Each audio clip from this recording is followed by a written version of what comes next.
réus e necessidade de perícia técnica requerida após realização de uma audiência de instrução.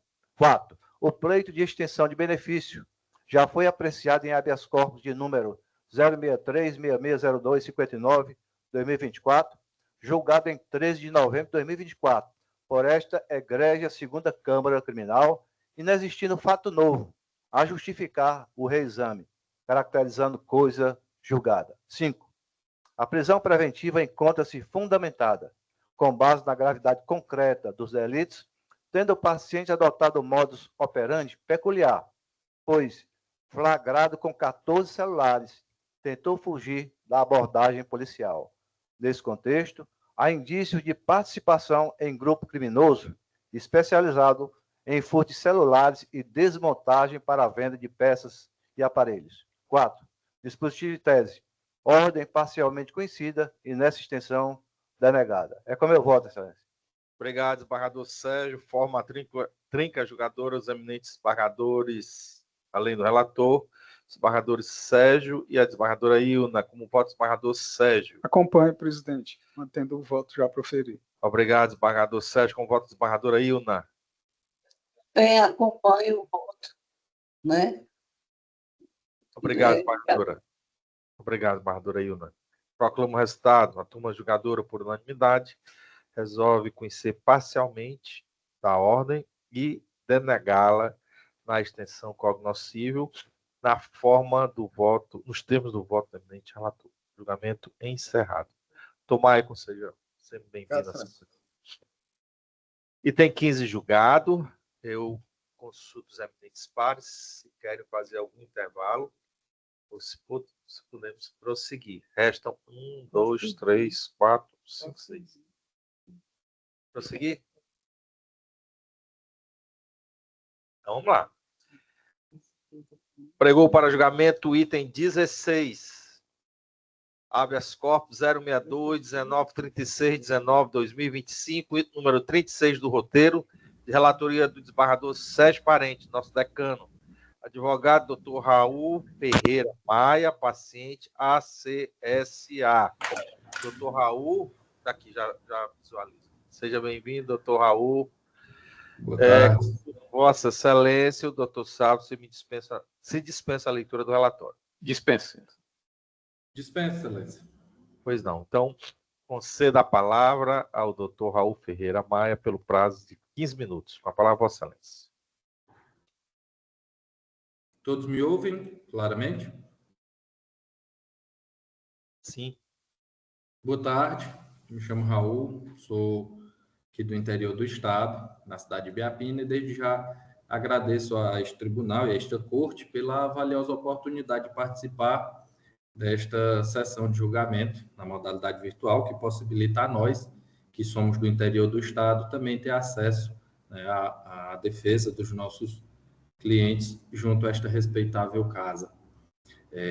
Nos cumprimentos, né, me dirijo à pessoa do doutor desembargador presidente, doutor Eduardo Escossa Fábio, ao eminente desembargador relator, desembargador Sérgio Parente, aos demais desembargadores presentes, desembargadora Vanja, desembargadora Maria Ilna, desembargador Benedito El, desembargador Sérgio Luiz, aos demais, né, também prolongo os meus agradecimentos e cumprimentos ao procurador, ao representante da promotoria, doutor Sávio Amorim, à doutora Wanda Lúcia, representante da Defensoria Pública, aos ilustres colegas advogados que aqui se estão presentes, presencialmente ou virtualmente, aos servidores da Justiça que colaboram, né, com a possibilidade desse momento, às forças de segurança e demais presentes.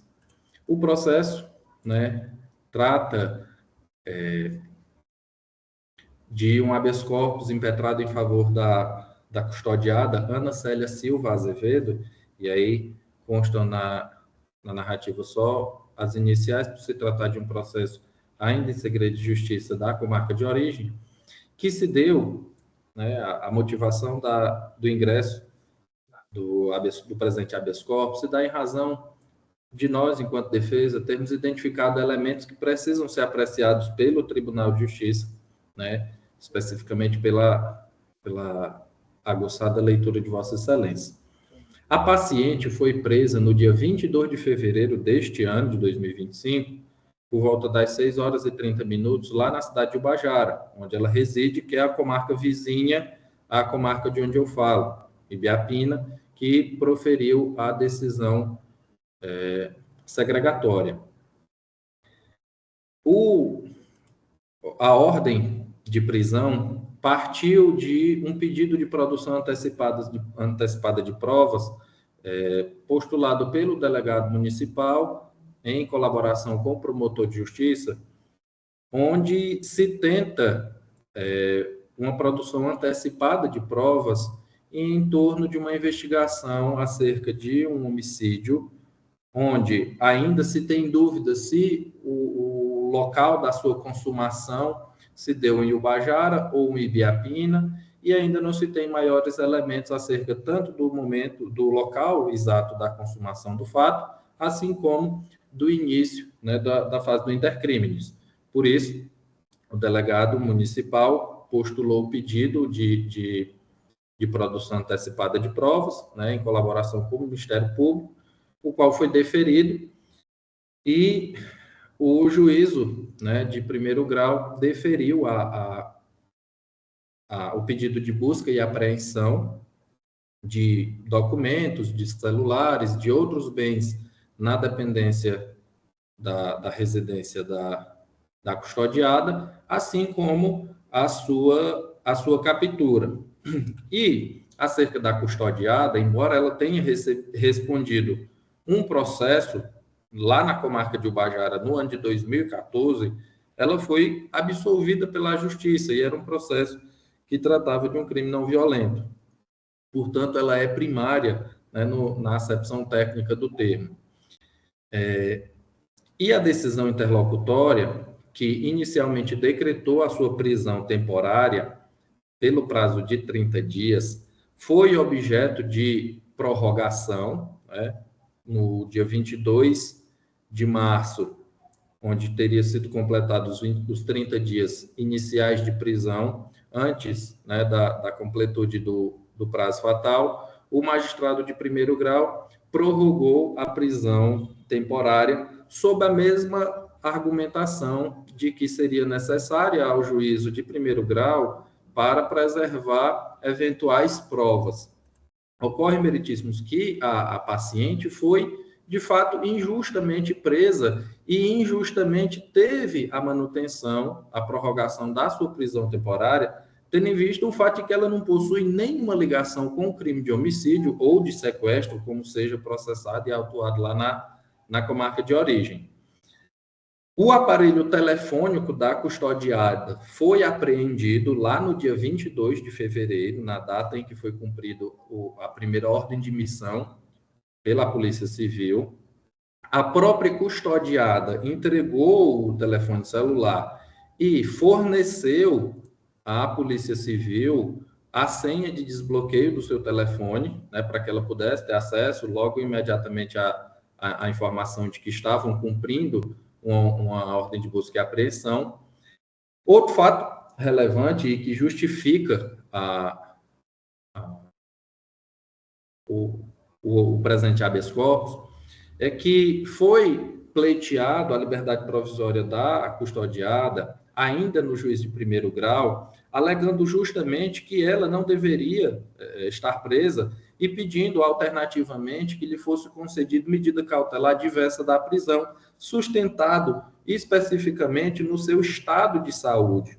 E aí eu chamo a atenção de Vossas Excelências porque a custodiada, Ana Célia, ela passou mais de uma década sendo submetida ao tratamento de hemodiálise, estando na fila de transplante, né, aguardando, e há pouco tempo foi submetida a uma cirurgia de transplante de rim, tendo, né, estado aí sendo acompanhada pelo Hospital Universitário Walter Cantídio, na cidade de Fortaleza, onde ela faz acompanhamento periódico para tratar e para fazer o acompanhamento acerca da situação de saúde delicada que possui. É também acometida de diabetes, é acometida de hipertensão arterial, e todos esses elementos foram comprovados no pedido de liberdade provisória postulado inicialmente no primeiro grau, e ainda assim foi indeferido, motivo pelo qual postulamos o presente remédio constitucional. De tal sorte, no dia 24 de fevereiro, né, corroborando as informações aqui trazidas, já no dia 24 de fevereiro, 2 dias após a sua prisão, foi comprovado que esta já tinha um agendamento, né, uma consulta agendada no referido hospital, onde foi realizado o transplante, que é um hospital universitário, e que faz o acompanhamento periódico, do qual ela necessita estar constantemente se apresentando para realizar novos exames, para fazer o acompanhamento do estado de interação do novo órgão com o seu organismo e fazer acompanhamento para ver se não está tendo rejeição. De sorte, excelência, que além da situação de saúde da cliente, né, da paciente, se afeiçoar ao disposto no Código de Processo Penal no que diz respeito à concessão da possibilidade de prisão domiciliar, essa também não oferece nenhum risco ao processo. Como se trata de um pedido de uma prisão determinada em caráter temporário, com o fim exclusivo de assegurar a produção de provas, nós temos que salientar, Vossas Excelências, que todo o material que podia ser apreendido no interior da residência da custodiada já foi apreendido, especificamente um telefone celular.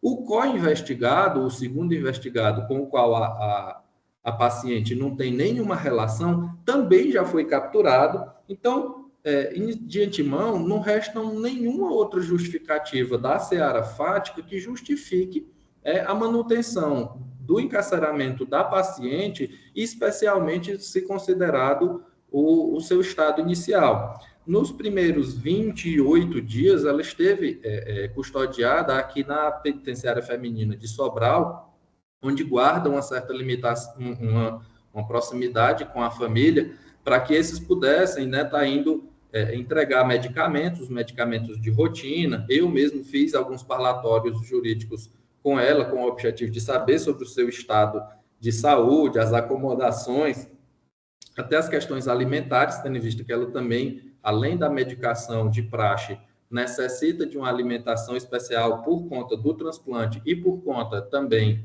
da condição endocrinológica ocasionada pelo diabetes.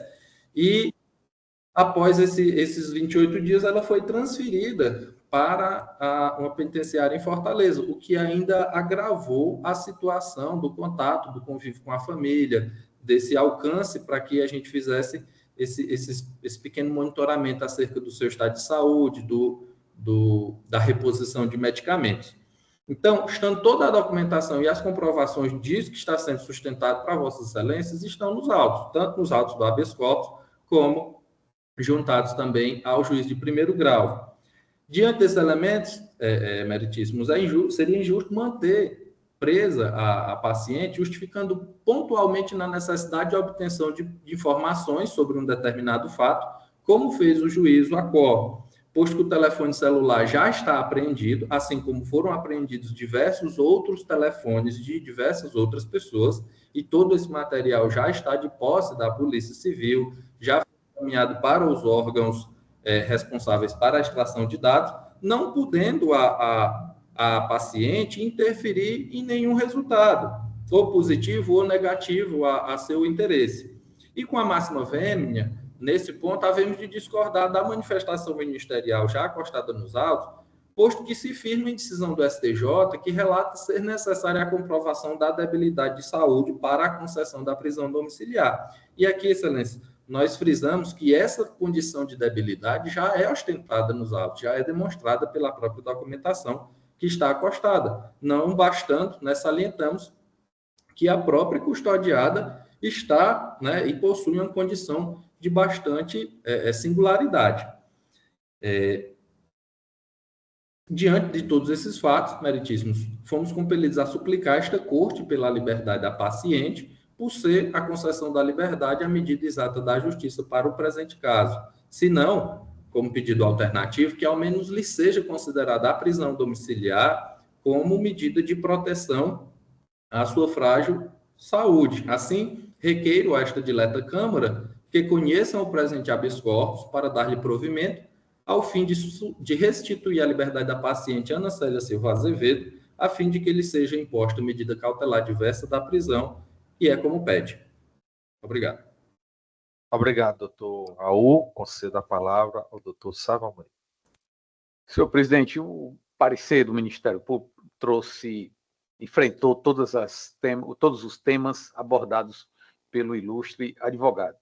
No entanto, eu vou me apegar, ou cingir propriamente, no trecho no tocante à debilidade da saúde da paciente.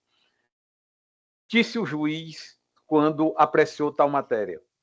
Do mesmo modo, afirma que o estado de saúde da requerente não merece ser avaliado como um motivo válido à revogação da prisão temporária, posto que seu estado de liberdade mostra-se completamente inconveniente à instrução criminal e resultaria em iminente empecilho à aplicação da lei penal à garantia da ordem pública e econômica. Como é sabido, o fato em tela diz respeito a um homicídio, ao envolvimento da paciente com organização criminosa, de tal modo que, nos termos do parecer, o Ministério Público posiciona-se no sentido de que seja denegada a ordem, excelência. Obrigado, doutor Sávio. Passa a palavra ao eminente relator, desembargador Sérgio Parente. Pois não, presidente, grato pela concessão da palavra. Ouvi atentamente o advogado, também o Ministério Público, parabenizo pelas manifestações. A situação aqui é muito simples e muito preocupante para a gente que avalia os casos que envolvem a questão da saúde, não é? Eu realmente procurei aqui nos autos alguma coisa, algum atestado médico, alguma situação que me levasse a crer pela necessidade de prisão domiciliar, até porque a gente ia pensar, né, que ela está respondendo uma prisão provisória. Eu até juntei algumas jurisprudências que entendem que é completamente incompatível a questão da prisão domiciliar com a prisão provisória. É uma situação grave.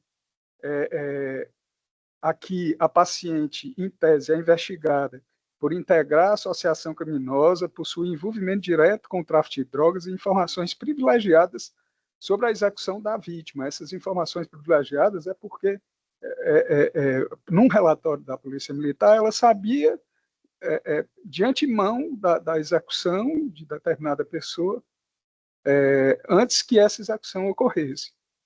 Então, eu digo aqui, isso reforça sua vinculação com o homicídio, de que tratam os autos, bem como o risco que sua liberdade poderá causar ordem pública e aplicação da lei penal e a execução criminal, bem como asseverado pelo magistrado de origem, na decisão de folha 59 a 64 do incidente processual. Eu não sei até agora a data que ela efetuou a cirurgia, porque realmente não há essa informação nos autos. O advogado se refere que foi recente, que ela passou uma década fazendo hemodiálise, mas geralmente quando a pessoa ganha um rim novo, né, essa situação tende à normalidade, precisando a pessoa tomar remédio. Então, eu não tenho, doutor, e com todo respeito, assim, se tivesse, tomaria uma providência, e mesmo assim, mesmo não tendo nada de concreto que me levasse a isso, mas tendo em vista que me parece que ela perdeu uma consulta em razão dessa, porque foram juntados coisas superficiais, entendeu? Como medicamentos, como marcação de consulta, nada de relatório médico. Fica um pouco difícil a gente entrar nessa seara. Então, assim, justificando e dizendo que é muito importante para nós que ela permaneça com saúde, mas no caso concreto aqui não tenho condições de tomar nenhuma atitude, a não ser uma recomendação que foi feita, né, isso, para que o juiz providencie para que a paciente receba o atendimento médico adequado em razão dessa questão de ser transplantada. Então, eu peço licença para ler aqui as razões de decidir, em que eu digo: a negativa de autoria exige revolvimento fático probatório incompatível com o rito célere do habeas corpus, sendo esta via inidônea para tal análise sob pena de indevida invasão da competência do juízo de mérito. A existência de indícios mínimos de autoria justifica a manutenção da prisão cautelar, cabendo ao juiz natural decidir sobre o mérito da acusação na fase processual própria. A substituição da prisão cautelar por prisão domiciliar, nos termos do artigo 318 do CPP, depende de demonstração por prova idônea da condição de extrema debilidade da paciente, o que não restou evidenciado nos autos. A documentação médica apresentada, receituários, encaminhamento para a casa de apoio e consulta futura é insuficiente para comprovar o grau de gravidade da doença ou a impossibilidade de tratamento no ambiente prisional. A paciente possui ação penal em curso por crime grave, o que reforça o periculo libertatis, e a manutenção da prisão encontra-se fundamentada em decisão judicial idônea baseada em fatos concretos e em conformidade com os requisitos legais. Então, desta forma, presidente, ordem parcialmente conhecida e denegada, com recomendação ao juiz de origem que, sempre que necessário, providencie para que a paciente receba o atendimento médico adequado. E é assim que me manifesto. Obrigado, desembargador Sérgio. Participa desse julgamento as eminentes desembargadora Ilna e Vanja nessa ordem. Como vota a desembargadora Ilna? Acompanho o voto do relator integralmente. Obrigado, desembargadora Ilna. Como vota a desembargadora Vanja? Da mesma forma, entendendo muito bem explicado e definido o voto do relator, eu decido por acompanhá-lo integralmente. Obrigado, desembargadora Vanja. Proclamo o resultado por unanimidade. Ordem parcialmente conhecida e denegada na extensão cognoscível, com recomendação ao juízo de origem, nos termos do voto do eminente relator, julgamento encerrado. Doutor Raul, parabéns, seja sempre bem-vindo à segunda Câmara. Apregou para julgamento o item 17, habeas corpus 062-1998-59-2025, número 41 do roteiro, de relatoria da desembargadora Maria Ilna Lima de Castro, advogado doutor Gustavo Fernandes Schisley. Não sei se está correto, doutor. Correto, excelência. Obrigado. Paciente Maicon Vinícius Pereira de Souza. Consulta o doutor Gustavo Fernandes e o doutor Sava Amorim, dispensa a leitura do relatório. O Ministério Público dispensa. Sim, excelência. Pois não. Então, doutor Gustavo, concedo-lhe a palavra pelo prazo de 15 minutos para a sustentação oral. Obrigado, excelência. Boa tarde a todos aqui presentes. Meus cumprimentos ao excelentíssimo desembargador presidente, doutor Eduardo, à excelentíssima desembargadora relatora, doutora Maria Ilna, e demais excelentíssimos desembargadores. Cumprimento ainda o ilustre procurador, doutor Sávio, colegas advogados, servidores da casa e os demais aqui presentes nessa sessão. Agradeço a Vossa Excelência a oportunidade de realizar mais uma sustentação oral neste egrégio tribunal e prometo ser o mais breve possível. Inicio com a informação de que o paciente foi preso no dia 5 de maio de 2024 em Canoa Quebrada, município de Aracati, Ceará, pelo suposto cometimento do crime de tráfico de drogas. Em 4 de setembro de 2024, ocorrera a audiência de instrução e julgamento, onde fora requerido pela defesa a expedição de ofício ao Batalhão do Raio da Polícia Militar, para informação da localização da viatura e tempo entre a captura e a chegada até a delegacia, ante a suspeita do crime de tortura sofrido pelo paciente. Em 6 de setembro de 2024, foi expedido ofício para o Batalhão do Raio da Polícia Militar de Aracati, requisitando tais informações. Somente em 12 de setembro de 2024 é que foi enviado tal ofício à Polícia Militar, ou seja, 8 dias após a audiência. O Ministério Público não aguardou tal diligência, solicitado pela defesa, né, e em 25 de setembro apresentou as alegações finais. E em 3 de outubro de 2024, diante da não apresentação ainda do ofício pela Polícia Militar, a defesa reiterou o pedido de diligência, pedindo andamento e celeridade no cumprimento. Somente em 11 de novembro de 2024, ou seja, 39 dias após a solicitação da defesa, é que foi expedido novo ofício, tendo sido enviado por e-mail à Polícia Militar no mesmo dia. Somente em 5 de dezembro de 2024 é que foram juntado aos autos o relatório da polícia. Lembrando que foi enviado ofício à Polícia Militar em 12 de setembro daquele ano, ou seja, mais de 3 meses de inércia pela Polícia Militar só naquele momento da apresentação do relatório. Aqui, claramente, a defesa entende que a inércia é do Estado, seja pela demora da Polícia Militar em enviar para a vara, ou ainda pela demora da vara em juntar aos autos. Adiante, em 9 de novembro de 2024, a defesa foi intimada a se manifestar sobre esse ofício, né, e dentro do prazo se manifestou trazendo a divergência do que fora solicitado, pois a Polícia Militar enviou informações distorcidas, viaturas diversas do que foi solicitado, e os policiais diversos do que os que realizaram a prisão do paciente. Tá isso no relatório. Em 23 de janeiro de 2025, o juiz despachou requisitando informações novamente à Polícia Militar, tendo sido solicitado por essa defesa, tendo o ofício ser despedido em 7 de fevereiro de 2025. Contudo, enviado à Polícia Militar somente no dia 20 de fevereiro, ou seja, mais 3 dias de inércia só da vara criminal aqui. No dia 7 de março de 2025, foram juntadas respostas da Polícia Militar, orientando que, acerca da geolocalização da viatura, deveria tal demanda ser direcionada à Coordenadoria Integrada de Operações de Segurança, CIOPS, que é o órgão competente para fornecer tais dados, segundo o Batalhão de Polícia Militar aqui de Aracati. Contudo, a mesma Polícia Militar forneceu o GPS da viatura, a localização da mesma, da suposta viatura, a cada 5 minutos, inclusive. A movimentação a cada 5 minutos no GPS da viatura. Entretanto, verificamos a ausência da localização da viatura justamente no momento da captura do paciente, que foi às 21h30 daquele dia. Localização essa ausente por 1h e 20 minutos aproximadamente. Ou seja, não se sabe o paradeiro da viatura por um período de 1h e 20 minutos. Ao todo, trago ao conhecimento de Vossas Excelências que tínhamos naquele momento da impetração do habeas corpus, que foi com data de 25 de fevereiro deste ano, 50 dias de inércia só pela Vara Única Criminal da Comarca de Aracati.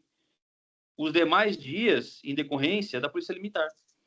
No atraso em responder as diligências requeridas pelo juiz, afinal, o primeiro relatório demorou mais de 3 meses para ser apresentado.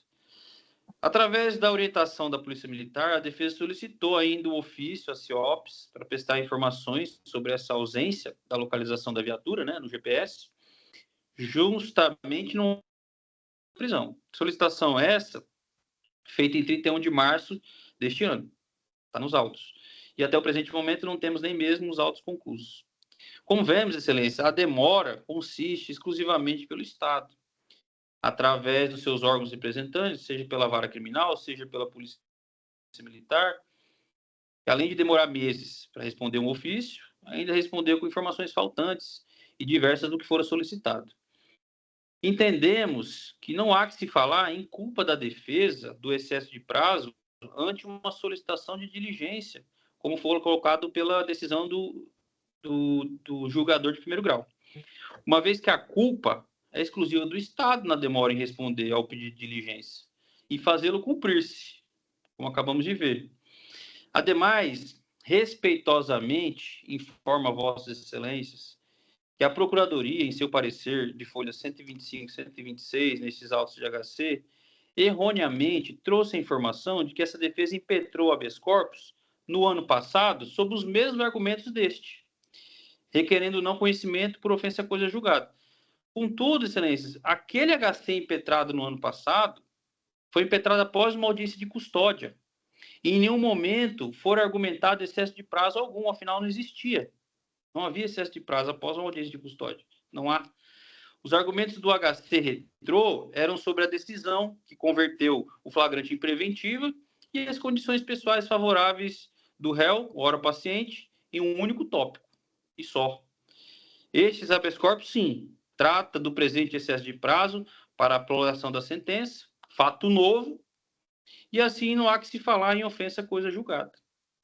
Ante o exposto, requer o conhecimento e concessão da ordem para o afastamento da súmula 52 do STJ, bem como relaxar a prisão do paciente ante o constrangimento ilegal que vem sofrendo pelo flagrante excesso de prazo, ocasionado unicamente pela inércia estatal, perfazendo um total de 7 meses e 3 dias da data da audiência de instrução e julgamento até o dia de hoje.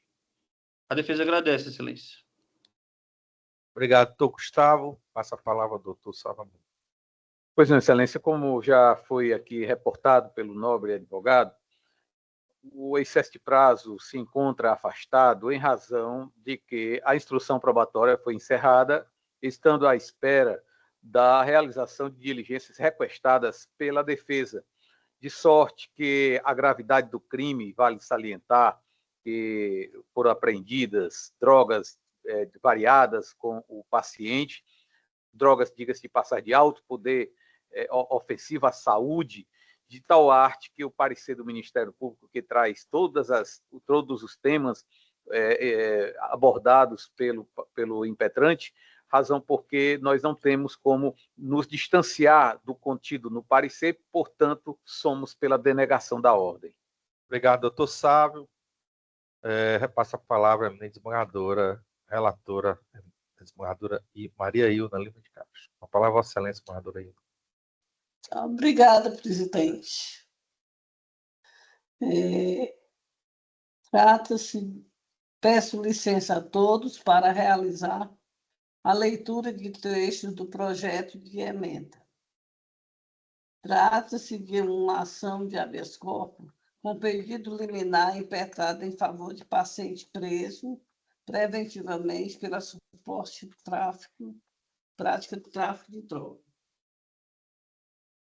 Conforme os termos do URAIS, os postulantes fundamentam seu pedido alegando que há excesso de prazo na formação da culpa, notadamente quanto ao cumprimento de diligências requeridas pela defesa com o paciente preso por período superior a 9 meses.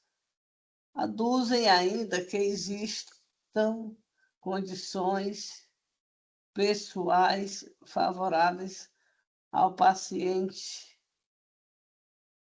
Entendem que a prisão é desproporcional e defendem a aplicação de medidas cautelares alternativas.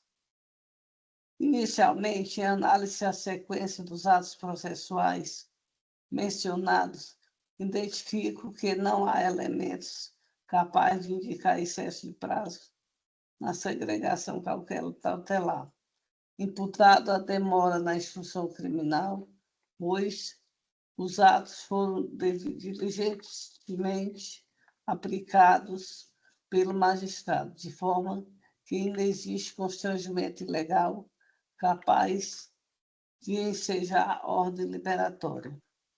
Vale ressaltar que a prisão preventiva do paciente foi analisada há menos de 90 dias. Ademais, verifica-se que o Ministério Público apresentou alegações finais atestando os autos, aguardando o cumprimento de diligência requerida pela defesa, a qual contribuiu com o elastecimento dos prazos. Desse modo, incidem as súmulas número 9 e 64 do STJ. Ao tocante o pleito de aplicação de medidas cautelares diversas da prisão, este foi objeto de deliberação pela segunda Câmara Criminal deste Tribunal de Justiça, no âmbito anterior, habeas corpus, julgado em 11 de nove de 2024. Portanto, em data recente, aproximadamente 7 meses, julgou pedido de liberdade em favor do mesmo, de modo que as matérias estão acobertadas por coisa julgada, uma vez que o impetrante não trouxe nenhum fato novo que possibilitasse julgamento desse horários. Destaco que existe convicção sedimentada de que é incabível interposição imediata de segundo habeas corpus com o objetivo de promover reanálise de questão já decidida em impetração anterior. ordem parcialmente conhecida e dessa extensão denegada. Como voto, presidente. Obrigado, embargadora Ilna. Participamos desse julgamento. A desembargadora Vanja e eu nessa ordem. Como voto da desembargadora Vanja. Acompanho o voto da relatora, senhor presidente. Obrigado, embargadora Vanja. Eu também adiro integralmente ao bem lançado voto da eminente relatora, e por essa razão proclamo o resultado. Turma julgadora, por unanimidade, resolve conhecer parcialmente da ordem para denegá-la na extensão cognoscível nos termos do voto da eminente relatora, julgamento encerrado. Gustavo, parabéns pela sustentação, seja sempre bem-vindo. Dando prosseguimento, apregou para julgamento o item 18, habeas corpus 062 12 48 57 2025, número 2 do roteiro de minha relatoria, advogado doutor Nafis Gustavo Silva Braga, pacientes Alexandro Monteiro da Silva e Mona Lisa de Araújo Melo. Doutor Nafis, desculpe, está na sala? Já sim, Agora sim, seja bem-vindo, doutor Nafis. Consulto Vossa Excelência, o doutor procurador, doutor Salva Amorim, se dispensa a leitura do relatório. Dispensa. Então, doutor Nafis Gustavo, concedo-lhe a palavra pelo prazo de 15 minutos para sustentação oral. A palavra, Vossa Excelência. Certo. Primeiramente, gostaria de cumprimentar todos aqui presentes, desejar uma boa tarde aqui a todos os desembargadores, membros do Ministério Público, serventuários da Justiça e os demais colegas advogados que aqui se fazem presente. Estes são os cumprimentos desse jovem advogado. Me chamo Nafis, gostaria de dizer que é uma satisfação de estar presente de Vossas Excelências. É a primeira oportunidade na qual tenho de estar presente aqui perante este egrégio tribunal, tendo em vista que eu falo aqui diretamente do estado do Acre. Mas sem mais delongas, tendo em vista já que a gente já está aqui, até se exauriu já o tempo aqui, eu prometo ser breve. Excelências, hoje eu estou trazendo aqui para debate deste egrégio tribunal um habeas corpus que foi impetrado em favor de 2 pacientes, que são um casal. Esse casal, o nome deles são Alexandre e Mona Lisa. O Alexandre e a Mona Lisa, eles vieram a ser alvos de uma operação policial deflagrada foi autorizada, deferida inicialmente pelo juízo da Vara de Delitos de Organizações Criminosas da comarca de Fortaleza, onde se apurava inicialmente as práticas dos crimes de tráfico de drogas, lavagem de dinheiro, organização criminosa. E, inicialmente, Excelência, a defesa ela sustenta que essas medidas que foram deferidas em desfavor dos pacientes, elas carecem absolutamente de justa causa. E, inicialmente, eu digo por quais motivos não existe justa causa para ser deflagrada essa operação no montante que foi deferido em desfavor dos pacientes. Toda essa operação, ela iniciou por meio de uma informação da Polícia Judiciária, na qual foi informado, supostamente, por um colaborador anônimo, que o paciente Alexandre ele estaria dirigindo um veículo. E esse veículo ele seria registrado em nome de uma pessoa que já teve envolvimento com o processo de tráfico de drogas. Daí que iniciou o processo. E, posteriormente, foi usado indevidamente, eu faço questão de deixar isso aqui registrado, que o paciente, tanto o Alexandre quanto a Mona Lisa, eles já tiveram um passado criminal. Em momento algum eles negaram isso. Porém, a última condenação do Alexandre, ela se faz há mais de 15 anos atrás, quando mais de 15 anos atrás, ele foi condenado pelo crime de tráfico de drogas e também a paciente Mona Lisa. Só que, no caso, ela foi condenada pelos crimes de estelionato, falsificação de documento público. No entanto, há mais de 15 anos atrás. Deixo isso bem claro. E a autoridade policial, diante dessas informações de que ele supostamente estaria dirigindo um veículo de uma pessoa que tem envolvimento com tráfico de drogas e substancialmente com a questão do passado criminal que foi usado indevidamente para embasar a justa causa aqui da suposta dessas medidas que foram adotadas, foram adotadas pelo juiz de primeiro grau, a danosa medida de busca e apreensão, quebra de sigilo fiscal e telemático, sequestro de bens e busca e apreensão nas residências deles. No entanto, excelências, a defesa ela entende que todas essas medidas elas caracterizam aquela prática chamada fishing expedition, que, em outras palavras, conhecido como pesca probatória de provas, o que isso aí já foi devidamente rechaçado pelo Superior Tribunal de Justiça, na qual já reconheceu isso como uma prática totalmente ilegal. Posteriormente, excelência, surgiram algumas informações de polícia judiciária trazida pela autoridade policial, trazidas por um suposto colaborador, que com a devida vênia aqui não sabemos sequer se esse colaborador ele existe. E que essas informações que foram trazidas por esse colaborador foram devidamente rechaçadas pela própria autoridade policial, que posteriormente, nos seus relatórios, concluíram que não foi possível confirmar aquelas informações que foram trazidas por esse suposto colaborador. E que, de mais a mais, reforçam a questão da tese da ausência de justa causa para o deferimento das medidas danosas que foram deferidas em desfavor dos pacientes. Posteriormente, excelência, mais uma ilegalidade praticada pela autoridade policial e que foi também usado para deferir as medidas. A autoridade policial requisitou diretamente ao COAF relatórios de inteligência financeira, sem a devida autorização judicial para tanto. É consabido que existe uma divergência de entendimentos entre o STJ e o STF a respeito da questão da requisição direta desses relatórios de inteligência financeira.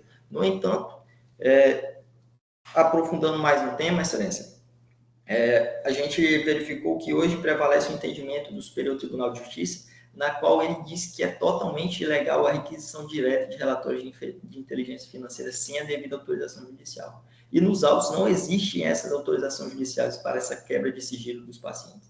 De maneira indevida, a autoridade policial solicitou ao COAF relatórios de inteligência financeira e foram usados esses relatórios para embasar também a justa causa. E o que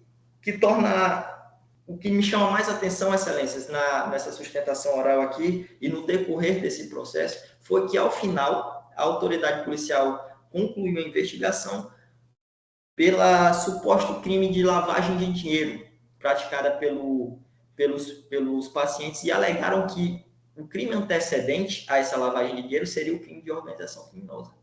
Mas, posteriormente, o próprio Ministério Público, em manifestação, pediu o declínio da competência da vara de delitos de organizações criminosas para uma das varas criminais comuns, porque não constatou crime algum que fosse relacionado à lei de organizações criminosas. Estava ausente qualquer indício de crime de organização criminosa, conforme a autoridade policial tinha falado lá atrás que seria o crime antecedente. Tanto é que a competência foi declinada para a primeira vara criminal, salvo engano, de Fortaleza, desculpem, e quando chegou na primeira vara criminal de Fortaleza, eles falaram também que não seria a competência deles, declinaram para a terceira vara criminal de Maracanaú. E ontem, dia 8, foi declinado novamente a competência. Ou seja, de lá para cá, do deferimento dessas medidas, até hoje, a competência do processo já foi declinada 3 vezes, sem o oferecimento da denúncia, o que perpetua ainda mais o constrangimento ilegal que foram praticados contra os pacientes. Outro ponto, excelência, que chama muita atenção, como eu mencionei no início, eu falo aqui do Acre. A empresa dos pacientes, do paciente, no caso, o Alexandre, ela é sediada no Acre. E todas as medidas constritivas foram decretadas pelo juiz estadual da Vara de Delitos de Organizações Criminosas de Fortaleza, de uma empresa que é sediada no Acre, o que questiona aqui também a questão da competência dessas medidas. Praticamente 90% das medidas foram tomadas no Acre. Busca e apreensão de veículos, sequestro de bens, todos foram feitos no Acre, por um juiz estadual de Fortaleza. E por esses motivos, excelência, passado todo esse transcurso, sem o oferecimento da denúncia, esse declínio de competência, esses elementos que foram usados indevidamente, principalmente o passado dos pacientes, na qual já foi cumprido de forma totalmente integral há mais de 15 anos atrás, que foi usado pela autoridade policial para tentar embasar a justa causa, a defesa ela vem hoje perante Vossas Excelências para sustentar que essas medidas que foram adotadas em face dos pacientes, medidas de busca e apreensão, sequestro de bens, quebra de sigilo fiscal e telemático, todas elas carecem de justa causa. E a partir delas foram praticadas diversas ilegalidades que, ao ver da defesa, não podem ser convalidadas por essa egrégia turma. Não podem. Eivadas de flagrantes ilegalidades, excelências, que nós estamos aqui a demonstrar e que pedimos de mais a mais que não sejam convalidados por este juízo, pois essas medidas que foram adotadas, elas carecem totalmente de justa causa e de tipicidade penal. Feitos esses argumentos, excelências, a defesa ela reitera a inicial do habeas corpus, requerendo aqui que seja conhecido e no mérito provido o habeas corpus aqui para que seja reconhecida a total ausência de justa causa que foi praticada em face dos pacientes, com a consequente nulidade de todos aqueles atos decorrentes, principalmente da ausência de justa causa e da ausência de competência do juízo para decretá-las. Muito obrigado aqui pela atenção de todos, pela atenção, e esta é a manifestação da defesa. Muito obrigado. Obrigado, doutor Naves Gustavo. Parabenizo Vossa Excelência, uma apresentação oral densa, trazendo fortes argumentos jurídicos. E passa a palavra ao doutor Sávio Amorim para a manifestação da Procuradoria de Justiça. Eu também cumprimento o doutor Naves, ele que aqui representa o povo acreano, né? O povo que tão bem acolhe os cearenses, a colônia de cearenses que é extensa, que vive lá no Acre. E aí, excelência, no caso em tela, o impetrante visa o trancamento do inquérito policial. Ora, conforme consta no parecer do Ministério Público, indícios suficientes de autoria e materialidade, crime de lavagem de capitais, denúncia ainda não ofertada, trancamento do inquérito policial, ausência de provocação do magistrado de origem. O Ministério Público se posicionou no sentido da supressão de instância pelo não conhecimento e, se assim for conhecida a presente ordem, seja denegada, excelência. Obrigado, doutor Sávio. Como bem alertado pela Procuradoria, o voto do relator vem exatamente nessa linha apresentada pela Procuradoria, em que pese os argumentos levantados pela defesa, nós estamos diante de uma investigação em que o habeas corpus ele tem um raio de ampliação muito curto, sem possibilidade de uma imersão mais aprofundada da prova, que lhe é vedado. Então, assim, a não ser que fosse algo patentemente legal, que não ocorre nos presentes autos. Então, digo aqui que o trancamento do inquérito policial por habeas corpus é excepcional, existe demonstração inequívoca de ilegalidade manifesta, quando é evidenciada a ausência de justa causa, a tipicidade da conduta, a inexistência de materialidade e autoria delitivas, o que não se verifica na hipótese. A análise da nulidade das medidas cautelares depende de exame aprofundado da fundamentação adotada pelo juiz de primeiro grau, não cabendo ao tribunal examinar a matéria antes de sua apreciação na origem. Conhecimento do right implicaria em devida supressão de instância, o que é vedado pela jurisprudência consolidada dos tribunais superiores. Então, nessa linha intelectiva, habeas corpus não conhecido é a proposta de voto que submeto à elevada apreciação dos meus pares. Votam comigo os desembargadores Benedito Helder e Sérgio Parente nessa ordem. Com o voto do desembargador Benedito Helder. Pois não, senhor presidente, eu confirmo o voto provisório já lançado para o fim de acompanhar Vossa Excelência. Obrigado, desembargador Benedito Helder. Com o voto do desembargador Sérgio Parente. Também acompanho, presidente. Obrigado, desembargador Sérgio. A turma julgadora, por unanimidade, resolve não conhecer da ordem impetrada nos termos do voto eminente relator, julgamento encerrado. Doutor Naves, seja sempre bem-vindo aqui ao Ceará, sobretudo à segunda Câmara Criminal do TJC. Forte abraço a Vossa Excelência. Item 19, já julgado. Vamos apregoar aqui o item 20. pela ação crime 0010-483-83-2024, 806-0300, número 70 da pauta 11, relatoria do desembargador Benedito Helder, Ibiapina, apelante MF dos S, advogado Dr. Vantuil de Castro Júnior. Dr. Vantuil, se encontra na sala virtual? Presente, Excelência, pronto para sustentação. Pronto, doutor Vantuil, seja bem-vindo. Consulto Vossa Excelência, o doutor Sávio Amorim se dispensa a leitura do relatório. Dispensa, Excelência. Doutor Vantuil, dispensa a leitura do relatório? Dispensa, Excelência. Pronto, então, conceda a palavra ao doutor Vantuil de Castro Júnior pelo prazo de 15 minutos para a sustentação oral. Com a palavra, Vossa Excelência. Obrigado, Excelência.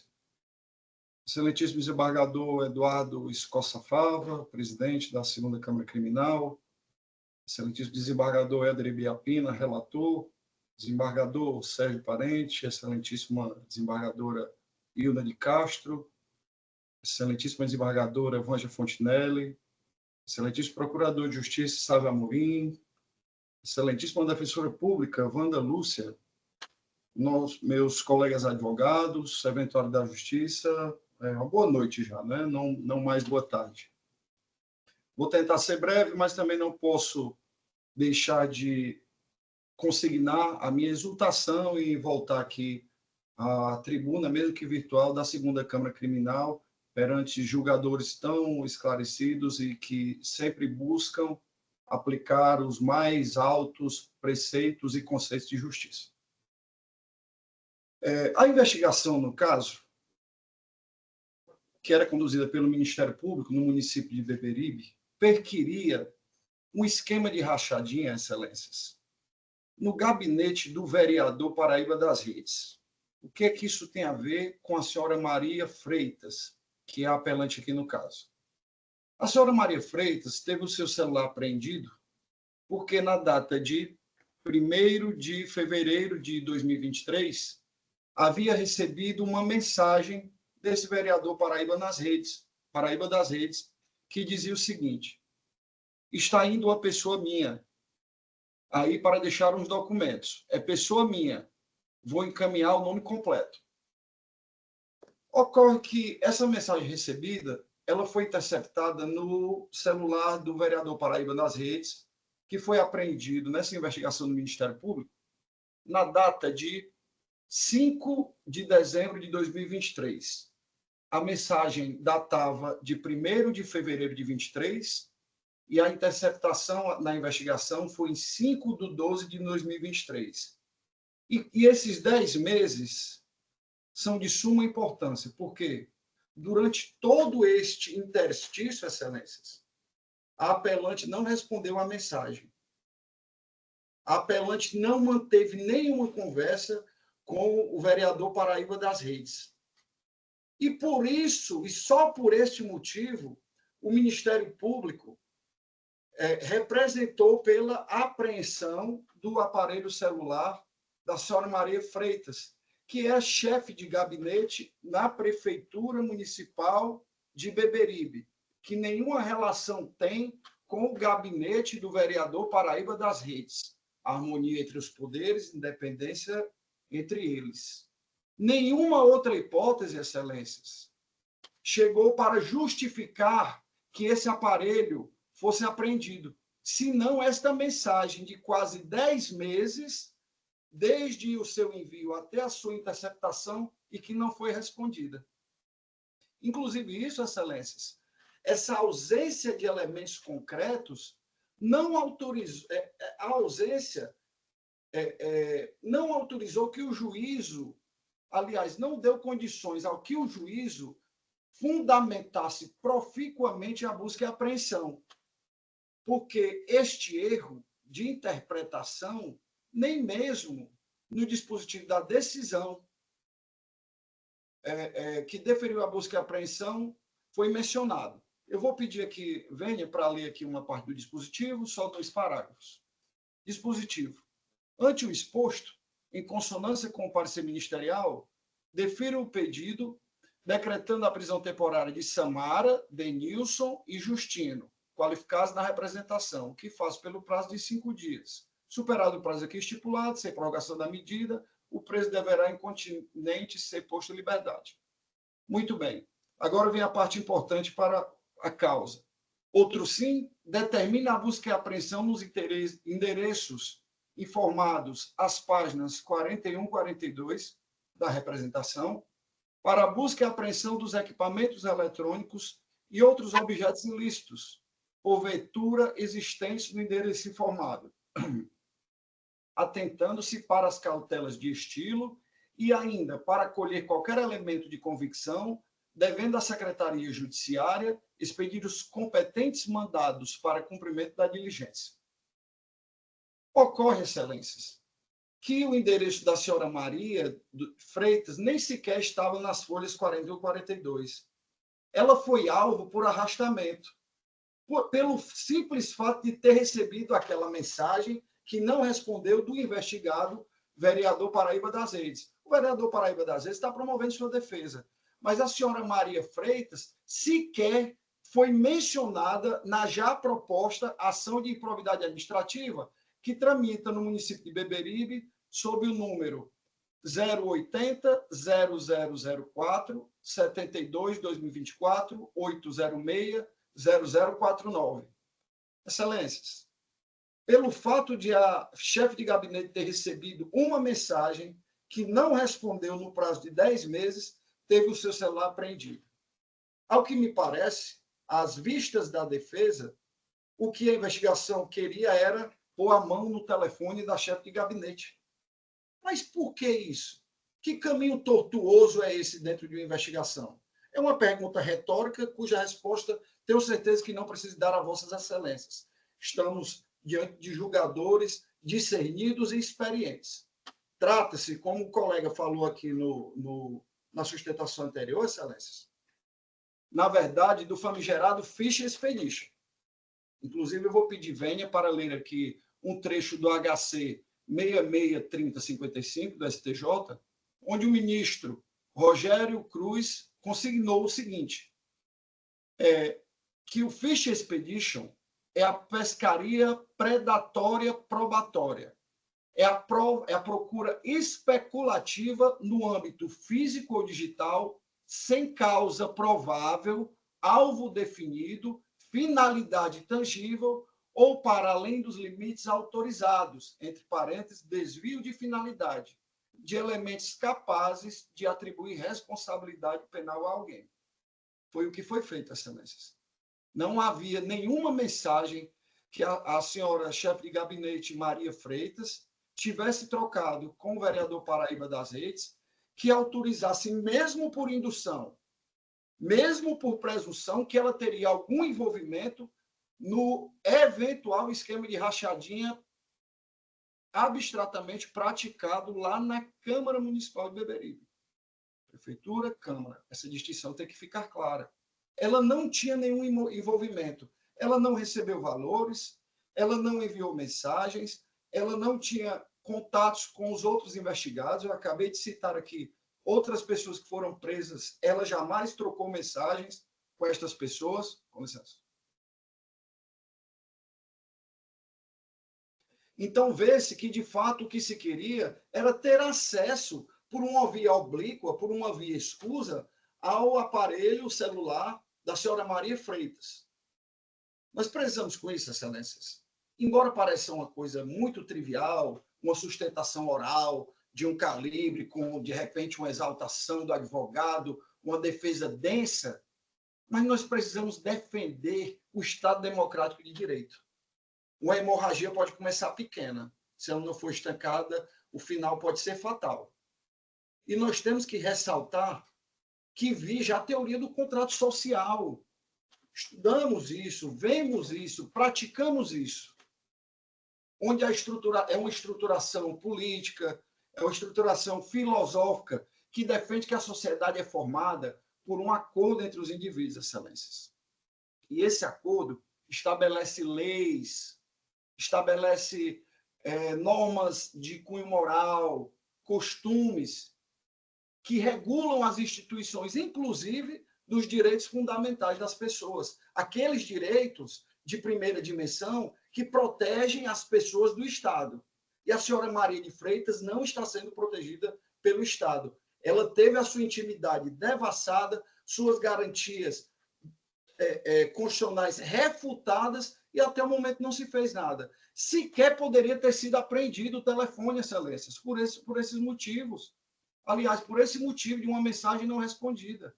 Agora, a manutenção desse telefone, ainda desde junho de 2024, estamos em abril de 2025, não se sabe se foram extraídos os dados, não temos essa informação ainda. É um iPhone 13 Pro Max, que com certeza a senhora Maria comprou com dificuldade, e agora, além de ter sido indevidamente apreendido, não lhe é restituído o aparelho. E eu chamo a atenção para o parecer do Ministério Público, excelências, as folhas 106 e 110, quando levanta dúvida quanto à propriedade do aparelho, dizendo que a restituição não pode ser deferida, também porque há dúvidas quanto à propriedade do aparelho. Excelências, no dia da operação, onde foi apreendido o aparelho da senhora Maria de Freitas, a operação se deu em Beberibe. Houve diligência do Ministério Público, com apoio policial e tudo. Ela não estava lá, estava numa consulta médica em Fortaleza. E de lá se deslocaram para a clínica. Aliás, foi mandado um ofício para uma delegacia em Fortaleza, onde o delegado de lá compareceu na clínica que ela estava e apreendeu o celular das mãos da senhora Maria de Freitas, onde a foto do protetor de tela do celular da senhora Maria de Freitas. Ela franqueou o acesso ao celular, fornecendo a senha de um iPhone, que é disso, é de conhecimento comum geral, que não se desbloqueia um iPhone sem a senha. As informações que haviam dentro do aparelho, como fotografias, e-mails, contatos telefônicos da família, conta da Apple e demais informações pessoais sensíveis, não é? Aplicativo de comida, de viagens, deixam claro, excelências, que o aparelho pertence à senhora Maria de Freitas. Além disso, ela juntou um recibo. Ela juntou um recibo no processo. Ela tem a conta telefônica dela, o Ministério Público fala isso, está lá o telefone dela, o ramal do telefone dela estava no aparelho. E por que essa dúvida quanto à propriedade? Há notícias de que o aparelho seria roubado? Onde há essa informação? Há alguma queixa de o aparelho ter sido roubado? Não há, excelências. O aparelho foi tirado das mãos dela. Não há por que duvidar. Por isso, o aparelho merece ser restituído. Excelências, muito importante a incongruência desse posicionamento. Permissa vênia, para apreender é da senhora Maria de Freitas, para utilizar eventuais provas, para fazer a extração dos dados é da senhora Maria de Freitas, mas para lhe restituir, não é? As informações que serão de lá retiradas, excelências, terá validade, como se da senhora Maria de Freitas fosse? A gente precisa ter uma coerência, uma convergência para um ponto onde a lógica possa permanecer no processo. Senão, a defesa não vai ter condições de proficuamente defender. É dela, não é dela, deve ser restituído, não deve ser restituído? O que é que deve ser interpretado de tudo isso? Excelências, o tempo está findando, eu sei que já estamos aqui bem avançados na hora, mas eu precisava fazer essa explanação profunda. Eu sei que quando nós entramos com o pedido de restituição no juízo de primeiro grau, as informações, eventualmente, do aparelho não haviam sido extraídas ainda, pode ser que tenham sido, não temos ainda conhecimento disso, mas isso será fortemente combatido. Isso será fortemente combatido. No momento, o que tenho a pedir a Vossas Excelências é somente em relação ao patrimônio, que seja provido o recurso de apelação para que o aparelho celular, já identificado na apelação, com os dados que o tornam único, como e-mail e tudo, seja restituído ao apelante, por se constituir, Excelência, homenagem às instituições de justiça, para que se evite a depredação do sistema normativo, jurídico. É isso que a gente tem a requerer como defesa, excelências. E espero que isso realmente seja um momento de nós praticarmos e efetivarmos a justiça. Não vamos compactuar com o perdimento abrupto do bem de uma pessoa que não cometeu um crime, de uma pessoa que não tem indícios de autoria de qualquer coisa, e que há enorme fragilidade no que foi levantado pelo Ministério Público e pelas investigações. É o que há a se requerer. Agradeço a todos pela atenção. Obrigado, doutor Vantuil. Passa a palavra ao doutor Salvo. Cumprimento o doutor Vantuil Castro Júnior, me parece ser filho do doutor Vantuil Castro, lá de Maranguape, né? Um advogado de larga atuação no município de Maranguape, onde meus familiares são oriundos. De lá apenas eu que nasci em Fortaleza, mas fui contemplado com o título de cidadão maranguapense, o que guardo com muita honra. Mas, no caso em tela, também constato que o nobre doutor Vantuil Júnior, o afinco com que ele defendeu esta apelação visando a restituição do objeto, no caso o telefone, fico aqui por esperar quando ele for atuar no julgamento do mérito da imputação irrogada à apelante.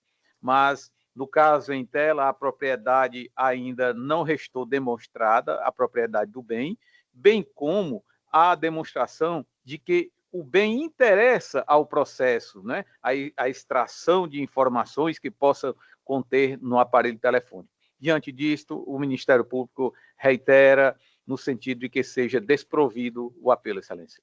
Obrigado, doutor Sávio. Passa a palavra ao embargador Benedito El de Ibiapina. Pois não, senhor presidente. Inicialmente, eu parabenizo o doutor Vantuil Júnior pela sua sustentação oral, coerente, segura, precisa. Eu diria que poderia servir até como parâmetro para outros causídicos que desejem fazer bonito na tribuna, como fez o doutor Vantuil. No entanto, eu vou na mesma trilha do posicionamento do nobre representante do Ministério Público, e eu peço licença aos nobres pares para tão somente ler o projeto de ementa de acordo com a recomendação do CNJ. Caso em exame, apelação criminal interposta contra a decisão que indeferiu o pedido de restituição de coisa apreendida, consistente em aparelho celular Apple iPhone 13 Pro Max cor cinza, apreendido no curso da ação penal número 08000-2486-2024. A recorrente sustentou ser a proprietária do aparelho e alegou inexistência de interesse processual na manutenção da apreensão. 2. Questão em discussão. A questão em discussão consiste em saber se a apreensão do aparelho celular deve ser mantida no curso do processo penal à luz do interesse processual e da comprovação da propriedade. 3.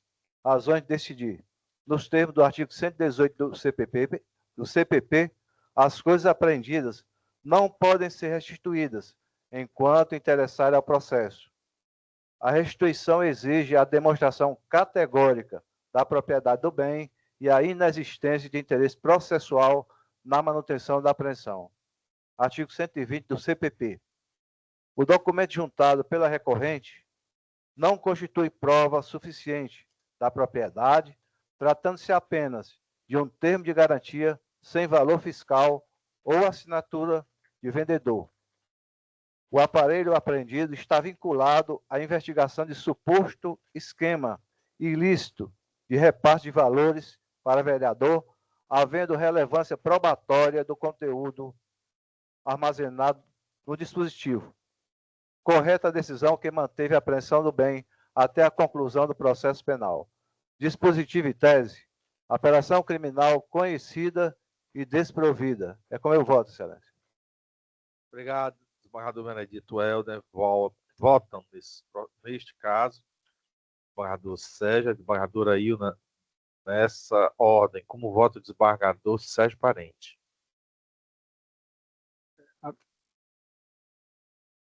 Acompanho o voto proferido. Obrigado. Embargador Sérgio, com voto. A desembargadora Ilna. Acompanho o voto do relator integralmente. Obrigado, embargadora Ilna. Proclamo o resultado por unanimidade, recurso conhecido e desprovido, nos termos do voto do eminente relator. Julgamento encerrado. Bem, com este julgamento é a última participação na sessão da desembargadora Ilna, enquanto integrante de turma julgadora. Então, embargadora Ilna, caso Vossa Excelência queira se retirar, fique à vontade. Agradecendo a Vossa Excelência e parabenizando pelas contribuições, sobretudo os votos apresentados na sessão. Item 21 já foi julgado. Apregou agora o item 22, apelação crime 020 2559 57 2020 060025, número 7 da pauta 11 de minha relatoria, apelante MFS, advogada doutora Beatriz Chaves Bittencourt de Albuquerque. Doutora Beatriz se encontra na sala? Sim, Excelência. Boa noite. Boa noite, doutora Beatriz. Seja bem-vinda. Consulto Vossa Excelência e o doutor Sábio Amorim se me dispensa da leitura do relatório. Dispensa, Excelência. Dispensa, Excelência. Então, agora eu concedo a palavra à doutora Beatriz Chaves Bittencourt de Albuquerque para sustentação oral, respeitando-se o prazo de 15 minutos. Com a palavra, Vossa Excelência, doutora Beatriz. Boa noite a todos. Prometo tentar ser o mais breve possível pela hora. Já estamos aqui, acho que em mais de 4 horas de julgamento. Cumprimento os senhores desembargadores, procurador, Defensoria Pública e os demais servidores e os colegas advogados que ainda restam aqui no julgamento. Eu queria iniciar o meu julgamento falando sobre a importância das medidas protetivas. Eu, como mulher, reconheço que é um instituto extremamente valoroso no direito, que tem o dever, que tem a intenção de resguardar a integridade física e psicológica de mulheres que são vítimas, infelizmente, de violência doméstica. No entanto, conforme um colega que sustentou aqui anteriormente já comentou, sabe-se que existem ainda alguns casos em que as medidas protetivas são utilizadas com outro viés, com outros objetivos, além de resguardar a integridade física de uma mulher vítima de violência.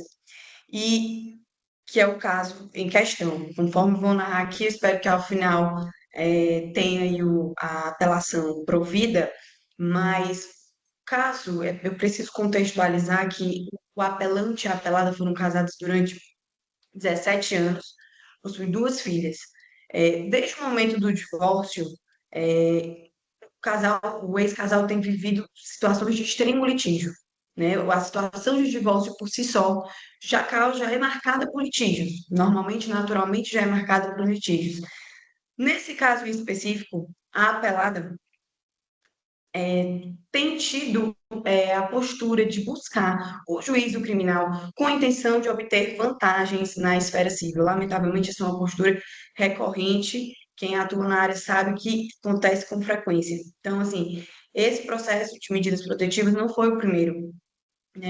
A apelada já registrou um boletim de ocorrência alegando que o apelante teria praticado maus tratos contra as filhas. Foi instaurado o inquérito. O apelante foi obrigado a passar por todas as fases do inquérito, prestar depoimento, levar testemunhas.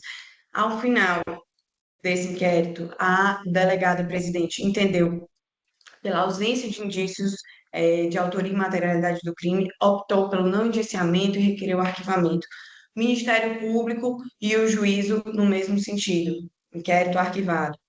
Além disso, a apelada deu entrada em alguns requerimentos de medidas protetivas em favor das filhas, todos indeferidos. Então, assim, essa contextualização é só para mostrar às vossas excelências que existe um litígio muito grande entre as partes. O divórcio tem gerado essas demandas criminais por parte da apelada, Então, assim, nesse ponto específico, sobre os fatos do boletim de ocorrência que ela registrou, que deram causa às medidas protetivas, né? As medidas protetivas foram deferidas no dia 16 de junho de 2022. Atualmente já temos passado em quase 3 anos, né? Mais precisamente 2 anos e 9 meses. E até então não foram apresentadas provas que comprovassem a versão da vítima. Sabe-se que a palavra da vítima, nesses casos, tem um valor especial, um valor mais forte, mas ela precisa estar embasada em elementos mínimos, que não é o caso. A apelada foi intimada, né, depois de alguns meses da medida já concedida, a apelada foi intimada para se manifestar sobre o cumprimento das medidas por parte do apelante e sobre a necessidade de manutenção. Sem apresentar qualquer prova, se manifestou pela manutenção das medidas, mas, ao mesmo tempo, confessou que as medidas estavam sendo cumpridas e que não havia nenhum risco à sua integridade. Nesse sentido, o Ministério Público, em manifestação muito acertada, diante dessas divergências e da falta de evidências, fez um requerimento às folhas 182, para que fosse realizada uma visita multidisciplinar, que pudesse averiguar a situação vivenciada pelo ex-casal, pelas filhas, e verificar, de fato, se existia alguma situação de violência contra a apelada, alguma situação que pudesse pôr em risco sua integridade física ou psicológica. Mas, infelizmente, as visitas não foram realizadas e, logo após a manifestação do Ministério Público, sobreveio a sentença que julgou procedente e manteve as medidas.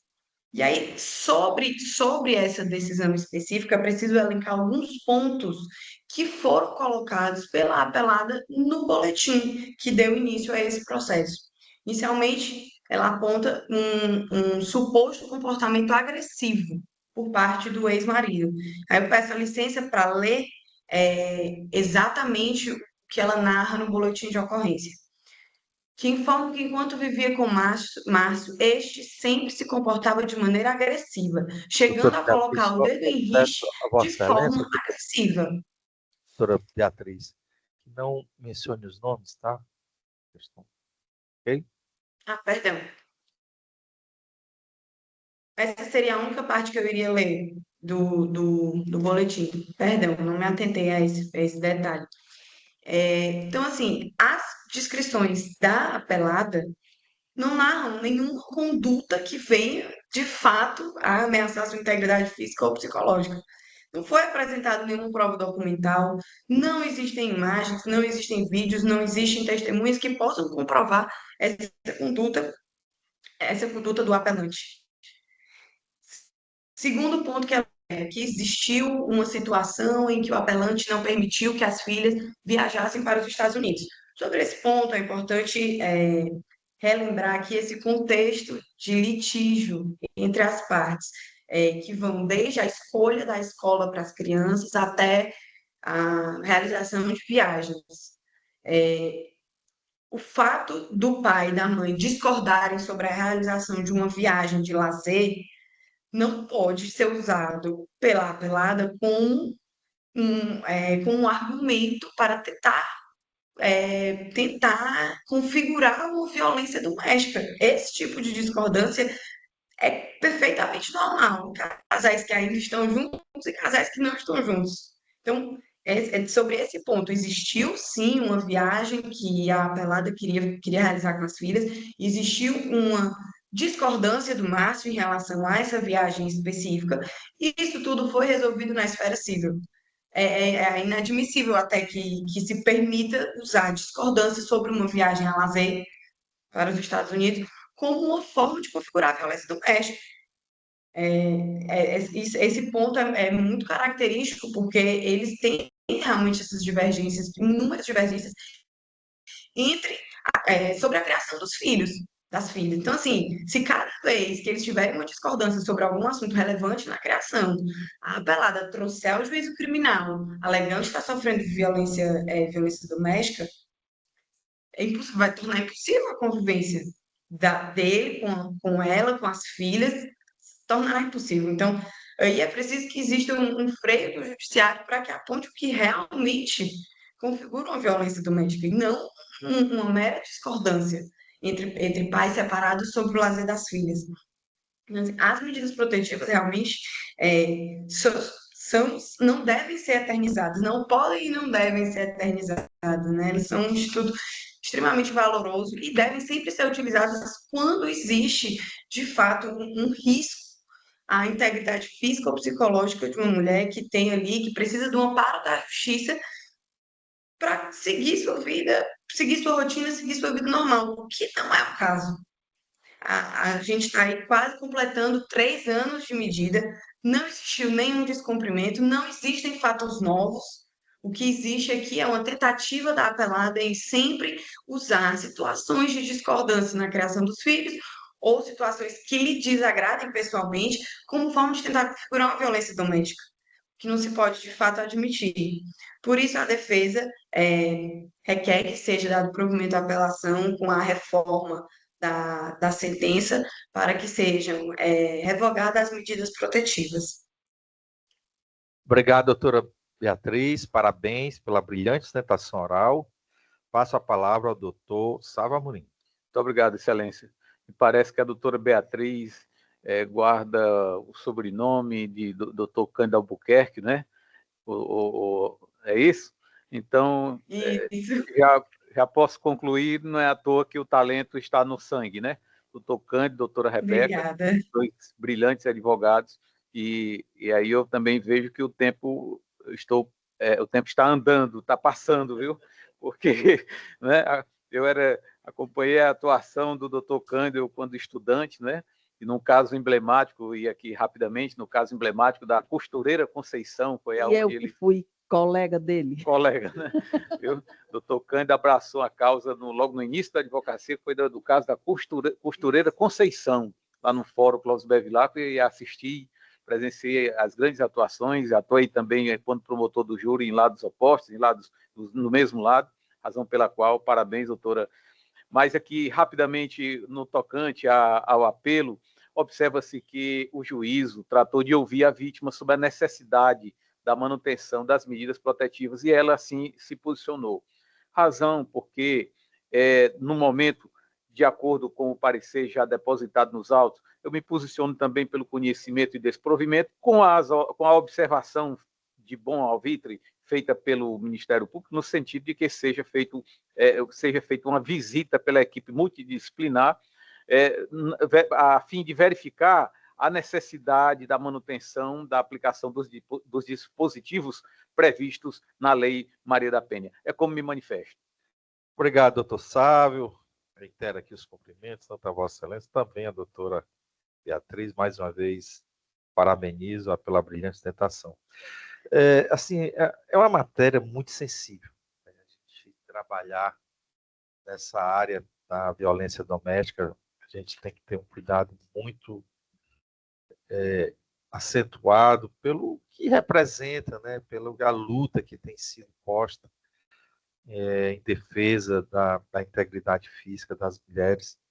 Não estou aqui a afirmar a conduta do oro apelante, mas a gente precisa, numa ponderação de valor, sempre deve prevalecer, assim, pelo cuidado. Um provimento só pode ocorrer com muita segurança. E me parece que, no caso aqui, ainda gera algum ambiente que necessita de uma análise técnica, e eu adianto desde já a doutora Beatriz, que é pelo desprovimento, mas acolhendo a recomendação do Ministério Público para que o juiz ACOP promova o exame lá. Também, como Vossa Excelência bem salientou, não pode ser uma medida ad eterno. A gente tem que ponderar os valores envolvidos. O apelante também não pode virar refém ad eterno de uma medida protetiva. Sabemos que o que isso causa, não só no ponto de vista psicológico, mas no dia a dia das pessoas.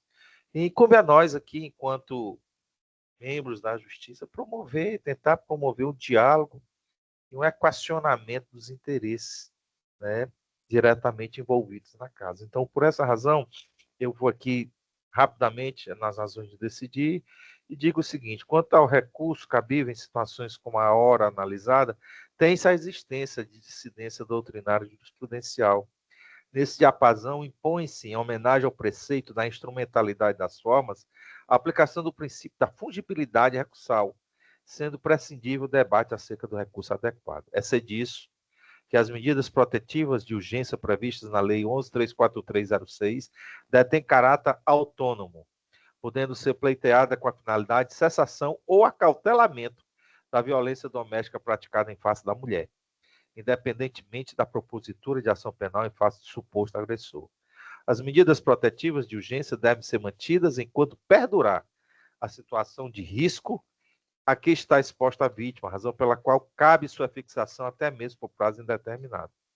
O conjunto probatório reunido nos autos demonstra a necessidade de permanência das medidas. A suposta vítima é relata contexto de perseguição, ameaças e violência psicológica, condutas essas de ocorrência continuada e persistente. Então, recurso conhecido e desprovido, com recomendação ao juiz de origem e nos seguintes termos: considerando as petições do Ministério Público de folhas 182, 224 e 243/250, recomenda-se ao juiz ACO que proceda à designação de visita multidisciplinar ou estudo remoto, assim que possível, a fim de verificar a ocorrência ou não da violência de gênero apta a ensejar a manutenção / aplicação dos dispositivos da Lei Maria da Penha. Então, é nessa ordem que submeto à apreciação dos meus pares.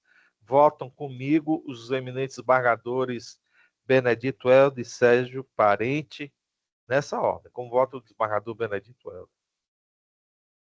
Pois não, Excelência, eu também cumprimento e parabenizo a doutora Beatriz pelo brilhantismo da sua sustentação oral. Praticamente, eu repetiria a mesma fala que eu repeti, que eu falei para o advogado que a antecedeu, né? Mas eu acompanho o voto de Vossa Excelência. Obrigado, desembargador Helder. Com o voto do desembargador Sérgio Parente. Pois não, me acosto, presidente, aos elogios aí que foram feitos e eu acompanho. Obrigado, desembargador Sérgio. Proclamo o resultado. Por unanimidade, recurso conhecido e desprovido, com recomendação ao juízo de origem, nos termos do voto da eminente relatora. Doutora Beatriz, mais uma vez, parabéns. Seja sempre bem-vinda à segunda Câmara Criminal. Um abraço fraterno aos seus pais. Julgamento encerrado. Obrigada, boa noite. Um abraço, tudo de bom. Apregou, por fim, o último processo, que é o agravo de execução penal 853-41-83-2024-806-0001, número 2, da pauta 11, de minha relatoria, agravante, Ministério Público do Estado de Ceará, agravado ANDO. Advogado, doutor Lucas da Escócia Lima, que solicitou sustentação oral. Doutor Lucas da Escócia Lima, está presente? Convido mais uma vez o doutor Lucas da Escócia Lima.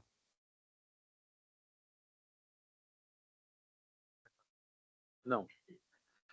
Diante da ausência, proclamo o resultado por unanimidade, recurso conhecido e desprovido nos termos do voto do eminente relator.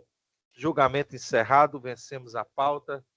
180 processos apreciados nesta sessão, com 25 sustentações orais. Parabéns a todos e a todas. Todas as equipes diretamente envolvidas aqui no julgamento. Consulto os eminentes pares se há algum registro a ser feito. 2 aniversários, Pois senhor não, presidente. desembargadora.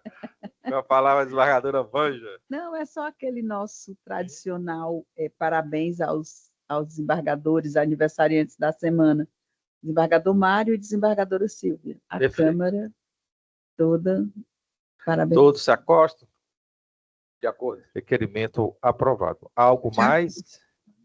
Doutora Wanda, Lúcia, de acordo? Não, obrigado. Só agradecer aí a gentileza, né, de você ter lido os votos, que eu não fui fazer a sustentação, porque já tinha já o posicionamento da sessão anterior, né, e aí eu já vi que qual seria, né, já tinha mas reitera né, aqui, já doutora Imelda, os parabéns à atuação da Defensoria Pública, sempre atuante, acompanhou todos os fatos, todos os atos, estiveram comigo, doutor defensor público geral adjunto, juntamente com outro defensor. Enfim, teses elaboradas, eu acredito que tem atendido aos interesses de toda a sociedade. Desembargador. Com certeza. Parabéns aí, porque foi um trabalho épico, viu? Porque obrigado. Muita gente, viu? Todas as equipes envolvidas. Muito obrigado. Pois não, Desembargador Eduardo, o Alex me trouxe aqui a lembrança, um registro que eu acho que merece ser aqui trazido. O assessor da desembargadora Silvia Ian Colasso, não é isso? Passou no concurso de juiz e assumiu essa semana em Minas Gerais. Olha que maravilha. Então, eu peço também um voto de congratulação a ele por essa nova jornada e o sucesso que eu sei que ele terá. Com certeza, tive a oportunidade de trabalhar junto com o doutor Ian. Todos de acordo? De acordo. Requerimento deferido. Algo mais? Não, nenhum. Só agradecer e parabenizar Vossa Excelência. Eu queria muito integrar a trinca julgadora para também ter a oportunidade de votar naqueles votos dos torcedores. Doutor Sávio sabe que nós trabalhamos num inquérito civil público há alguns anos, nessas torcidas, já havia o Estatuto do Torcedor vigente, mas nunca, eu não me lembro de ter visto, não sei se o doutor Sávio viu, nenhuma decisão no sentido das que foram dadas por Vossa Excelência nessas duas últimas sessões. Então, eu queria ter também podido elogiar Vossa Excelência, mas o faço agora. Todos nós, a turma julgadora, né, que aderiu. Eu também aqui não posso deixar de cumprimentar e parabenizar o brilhante trabalho do Ministério Público. Acho que o doutor Edivando, né? Tudo é top. Também o pessoal, os gestores do Poder Executivo, que prontamente já estão adotando providências no sentido de estabelecer o reconhecimento facial. Essa luta é de todos nós. Nós não podemos permitir violência. É verdade. Estádio é lugar de alegria, de lazer. Garantir a presença de nossas famílias, de todos os cearenses. Então, nada mais havendo a tratar, declaro encerrada a presente sessão. Desejando um ótimo fim de noite a todos. Boa noite. Boa noite.